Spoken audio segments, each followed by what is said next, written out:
Hey, it's your girl Serena Elizabeth, and thank you for clicking on today's video.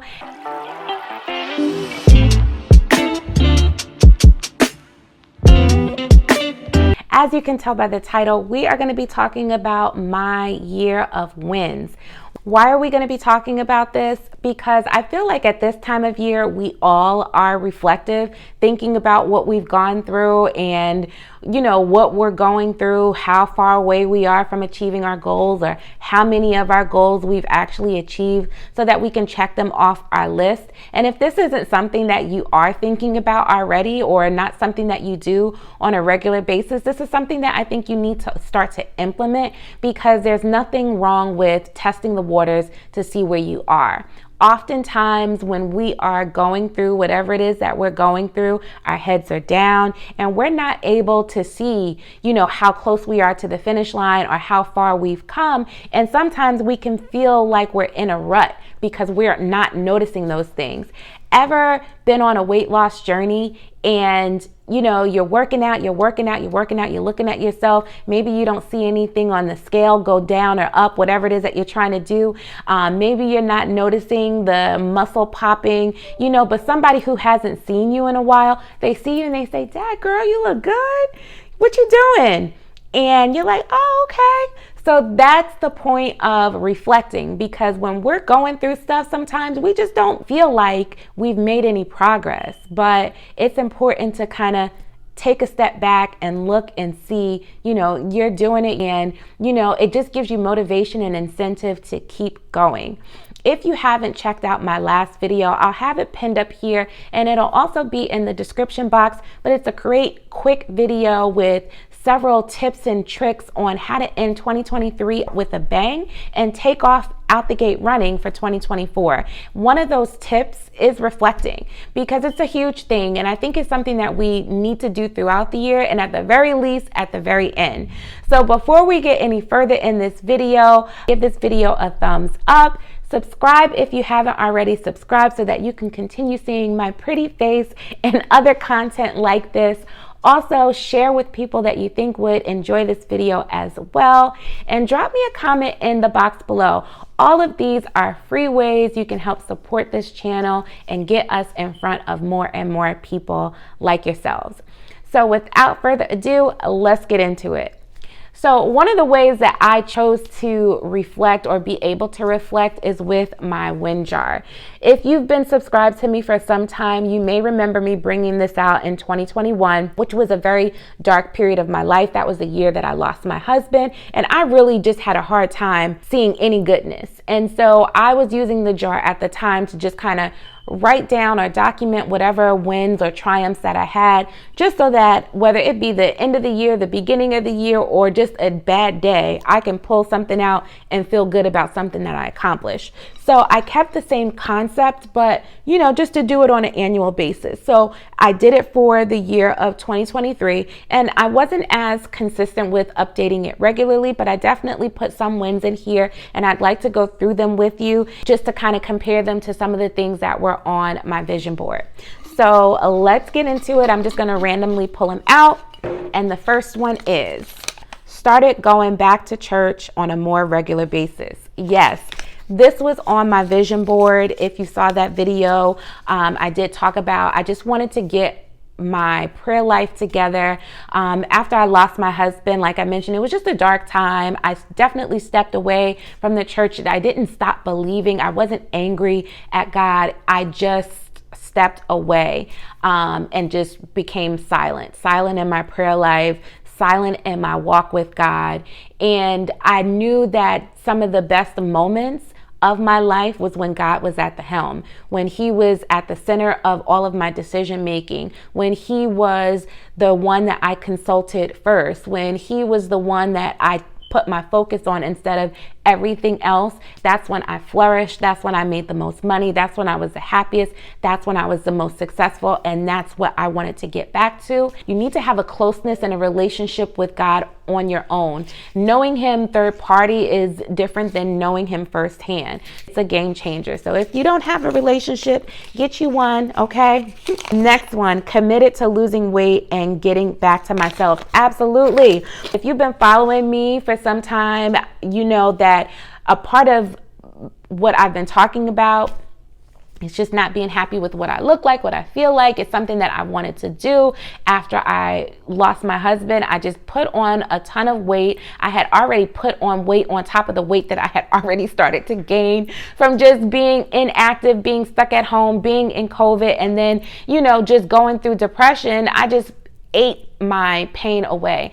I also think like how I was feeling was manifesting on the outside. And it's crazy to think about. I have been saying I don't want to be in another relationship, and that is still very much true. But I think in my depression, it started to manifest itself on me physically. I did not want to be attractive to the other sex or any sex. I did not want to be approached. I didn't want to be looked at. I didn't dress well. I didn't take care of myself. It just all started to manifest on me physically until I was like, wait up, like my face, everything, just I did not look the same. And yeah, started to get my physical health back, and I'm very happy about that.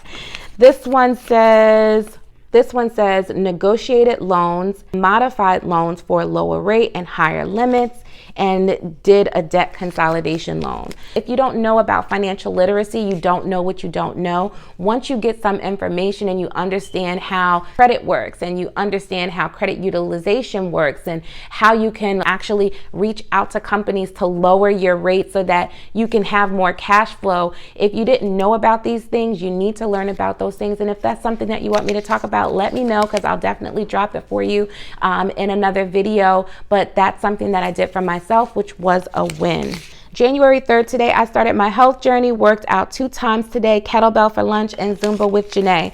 So in the beginning of the year, I definitely was on my new year, new me, and I was starting my journey. I just fell off the wagon after that. So I didn't really start to lose weight until July. But yeah. This next one, got out of funk, depression is behind me. Yes, ma'am. So I fell into a depression. It was very scary. It was a very scary time for me because I'm just a happy-go-lucky person by nature. I'm jovial, I'm optimistic. I've always been, and I've always had such the biggest dreams because I've just been so optimistic. You couldn't get me in a negative space if you wanted to. So for me to be in a negative space and I can't get out of it, I had no control over it. I didn't know when I was going to be happy again. I didn't know when I was going to feel normal again. I felt like I just felt completely detached from myself, my physical body, my mind. Like, it was just a very strange, weird, and dark time. And I'm just so thankful to be on the other side. I don't really know what was the straw that broke the camel's back that like broke me out of it, but I can tell you prayer, my relationship with God, and working out are some of the things that keep me out of it.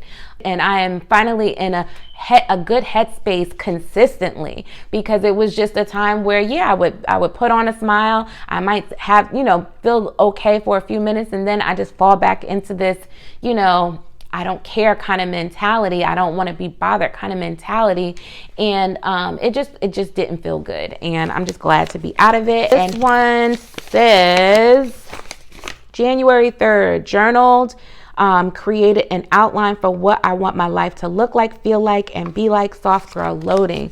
So this was actually something that was on my vision board. I have like soft girl loading on my vision board. That's still definitely a work in progress. I feel like I'm still operating in masculine energy, and maybe it's because I don't have anyone to be feminine with. Maybe because I am a single woman, I'm a single mom, so I'm taking on the paying all the bills, making all of the decisions, carrying all the bags, doing all of the things that a man would do for me.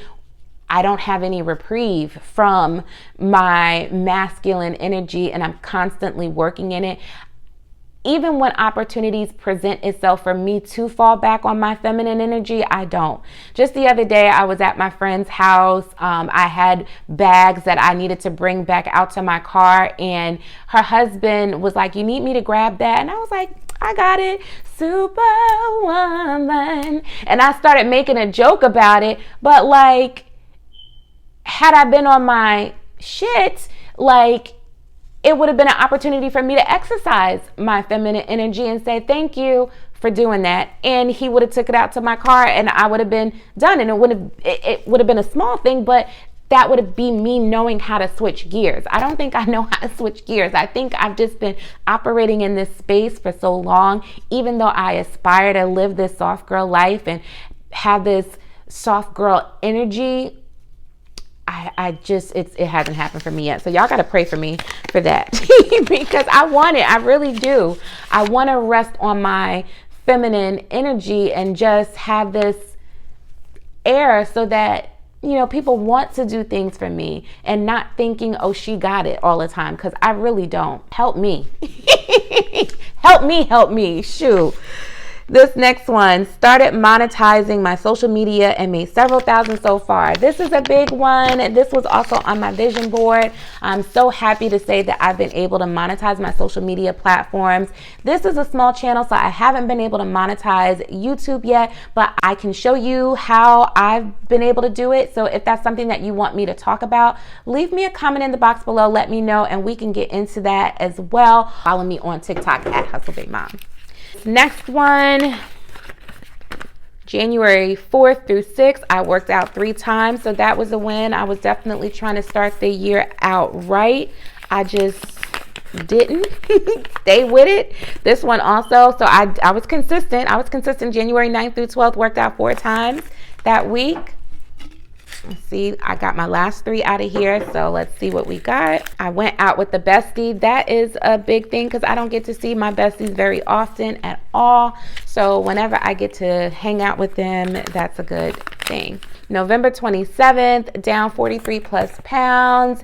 Yay! So if you haven't been able to tell, because my videos have been like sit down videos, I have dropped about 50 pounds in the last 5 months. I am so happy about it because this was definitely a big thing for me. It was on my vision board. I'm happy to have been able to do this naturally. If you want to know how I've been able to drop 50 pounds in the last 5 months as a 40-plus-year-old woman, let me know. We can make some content about that. Also, follow me on Instagram because I update that regularly with my weight loss, my inches, all of that stuff. I even started a challenge. It's called Unbig Your Back Fitness Challenge. We are in the midst of it right now. Actually, on the tail end, I have about 2 weeks left in this challenge, and I'm going to be starting a new one in January. So if you want to be on the list for that and just want to join that with me, let me know in the comments. We have an accountability group. We have meal guides. We have suggested workouts,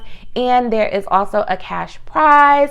So if it's something that you want to do, let me know and I will put you on the list and you can get started with the fitness crew. Okay. And then this is the very last one. Made new friends that I genuinely like. Adult friendships are hard. Yes. That one wasn't on my vision board, but that's something I've been talking about for years. I've been also at the same time, like, I think I give out confusing vibes to myself because I'm like, I want new friends, but then I'm like, no new friends. But I'm glad that I actually have made some new friends. I really love these women. They've been a part of my girl tribe, and I'm very happy with just being able to have other women to relate to, build with, grow with, learn from. You know, there's way too many people in the world to feel like you need to only keep 2-3 friends. You know, honor the friends and the existing relationships that you have, but don't cut off opportunities to meet new people. I think in my singleness and my widowedness, I've learned that friendships are important and to foster those friendships. So it's good to be able to have new friends that I love, like, genuine relationships with women. And yeah, that's that. So how did you like this video? Let me know. Drop it in the comments below. Do you think you'll be doing something like this next year? If you've already done it, let me know how your year turned out, how it stacked up against your vision board. And I wish you all a great rest of what's left in this year, and let's get 2024 popping. I will see you in the next video. Thank you so much for watching. Bye.